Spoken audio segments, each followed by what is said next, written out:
I talk a lot about how much I love the music and culture of the 2000s, but I think I should make it clear that my second favorite decade of music is the 2010s. Ooh, I'm a rebel just for Kickstart.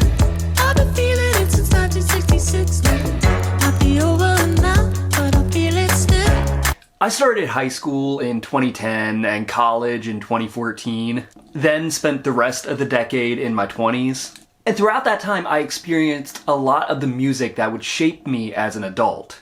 The 1975, modern baseball, the front bottoms, As It Is, and most of the artists I named are still loved today.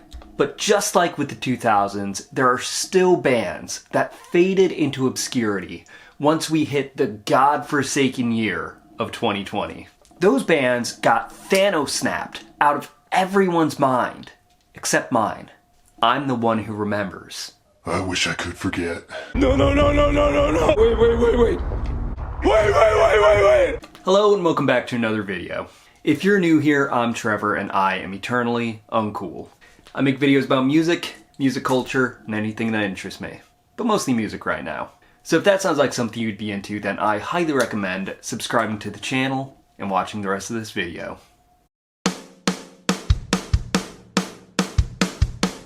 The 2010s is what I consider some of the best pop-punk, emo, indie music, hip-hop. It's an underrated decade of music, for sure. People have been coming around to it in recent years, putting on their nostalgia glasses, but I always loved it. I was very active in listening to new and upcoming artists of this time. A lot of them went on to be big names, but others... not so much. Just like with the 2000s, I'm obsessed with finding the forgotten and obscure bands of the 2010s. The upside about the 2010s, though, is that I was actually there to experience these bands. Unlike with the 2000s, where I was more concerned with Legos and Cartoon Network. What I've done today is compiled a few forgotten bands from the 2010s. These bands range from pop-punk to emo to indie rock. You may remember some of these bands, or you may be discovering them for the first time. Either way, these are all bands that I think deserve a little bit more attention. With all that being said, grab a drink, grab a snack, get comfortable, and let's get into the video.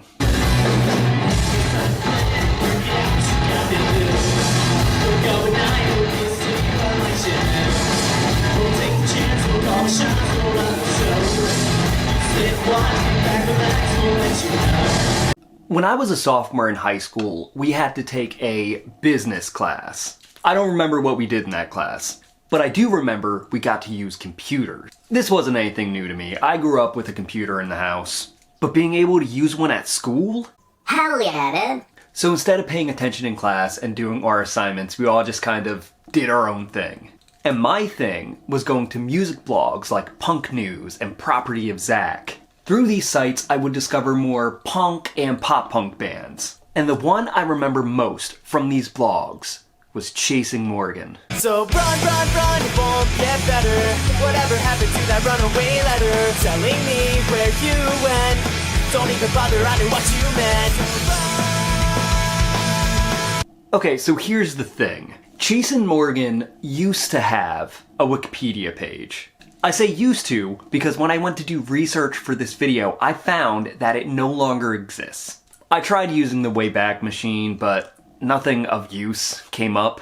Thanks a lot. So I'm kind of just going off of memory and random bits of information I could find on Google.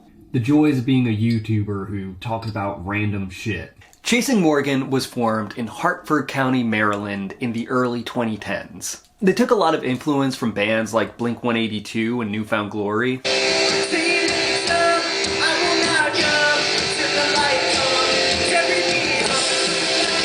They had a sound that was similar to other early 2010s pop-punk bands like Man Overboard, but you could also really hear that 2000s pop-punk influence. When I hit high school, I thought I was so cool, but I never had a chance. Never had a chance. When I first discovered Chasing Morgan in that business class my sophomore year, I started listening to everything that they put out, which at the time was just the Breakfast EP. I listened to this EP so much when I was 16 years old. I would even have my sad boy hours to my favorite track, The Journey. It's getting harder, it seems, but don't give up on your dreams. Hang in there, say my friend, it will pay off in the end. They were touring with huge bands like Hawthorne Heights, but then by the mid-2010s they just kind of disappeared. Their YouTube channel has been dormant for 10 years. And their most recent Instagram post is a flyer from 2017. No hiatus or breakup announcements, no check-ins. Nothing. I can't tell you what your mother looks like. I can't say I'll be here. I think about Chase and Morgan at least once a month. They're one of those bands that I keep wishing would make a comeback. They were truly underrated, and I don't think they ever got a chance to hit their peak. If you enjoy earnest and catchy pop punk made by the same kind of kids who consumed it, I highly recommend looking at Chase and Morgan. Complaining won't get you anywhere. You're just burning the ears of the people that are near. What's done is done, so save your breath of air and go. Newfound Glory is one of the greatest pop punk bands of the 2000s. I don't think anyone here would disagree with that, right? They have classic albums like Sticks and Stones, bangers like My Friends Over You, and they've influenced countless artists over the years. But did you know that one of the members of Newfound Glory had a power pop side project in the 2010s? You didn't. Well, now you do. You're the most beautiful girl, yeah, you heard it all before. For me it means more. It can go all to your head, 'cause you heard it all before. For me it means more. In 2015, I discovered the band What's Eating Gilbert, which consisted of Newfound Glory guitarist Chad Gilbert, as well as various members of Newfound Glory and Set Your Goals. The sound was kind of like a mix of Newfound Glory's pop punk and the soundtrack to That Thing You Do. A very classic 60s power pop vibe.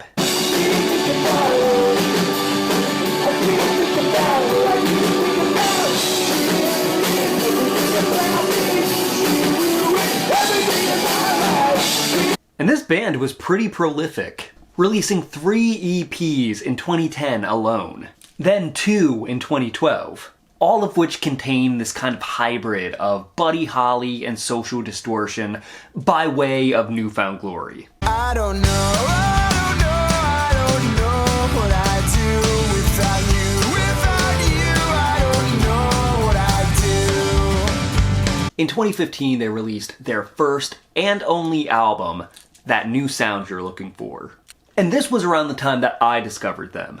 I loved the song You're the Most, which I played at the top of this segment. It was one of my favorite songs of 2015.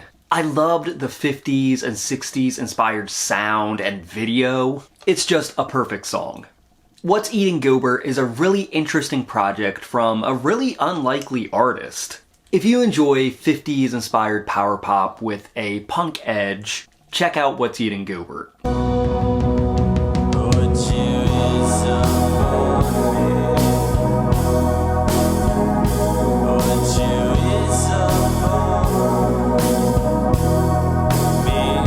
My favorite label in the 2010s was Run for Cover Records. They had all my favorite bands at the time. Modern Baseball, Tiger's Jaw, Basement. They primarily focused on pop punk and emo, but they also had bands that, while you could kind of lump them in to those two genres, kind of leaned more into lo-fi, indie rock, and experimental.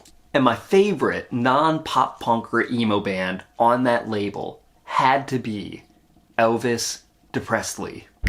No more sad songs, no pain, no separation. Strung out on memories, rest beneath the leaves. Someday never came, so I keep waiting. I will go to sleep, still believe. Elvis Depressedly was formed in South Carolina in 2011 by Matt Cawthron. Matt Cawthron was previously the frontman for the band Coma Cinema, which was a kind of hypnagogic bedroom pop type of band. And Elvis Depressedly has a very similar sound. Very lo-fi and slowcore inspired.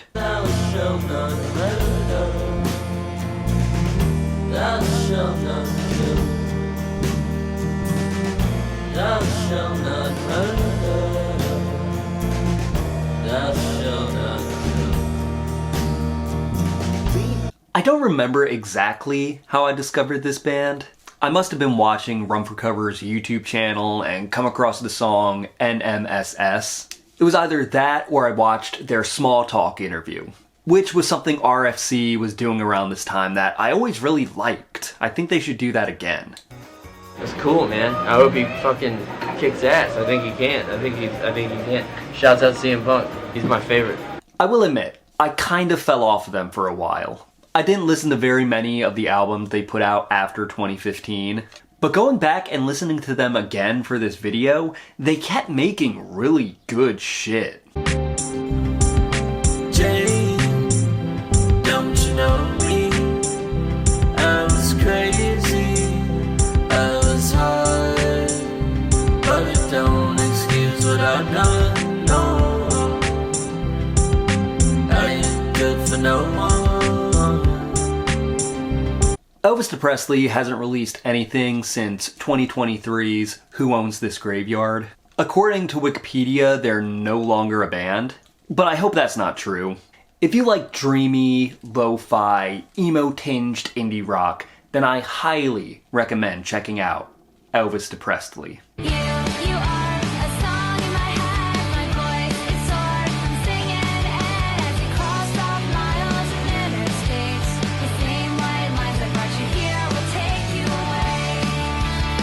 Pop punk and emo have always kind of been very dude-centric genres. It's a total sausage fest. But thanks to things like Riot Girl and Lilith Fair in the 90s, women were getting more attention in alternative spaces.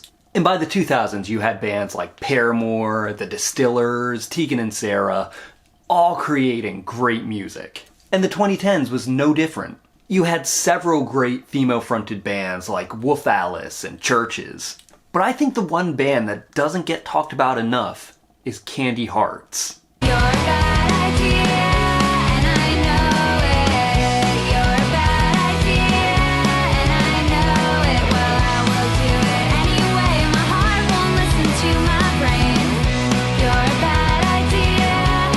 Candy Hearts is a New Jersey and New York-based power pop / pop punk band formed by singer, guitarist, and primary songwriter Mariel Loveland and guitarist Chris Hayes in 2009.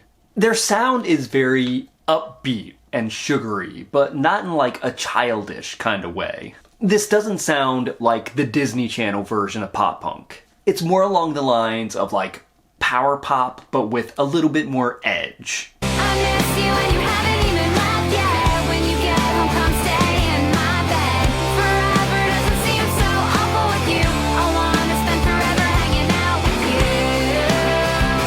I don't remember how I discovered this band. It was either through reading alternative press or one of the other music blogs I was really into in the 2010s. But I liked them immediately.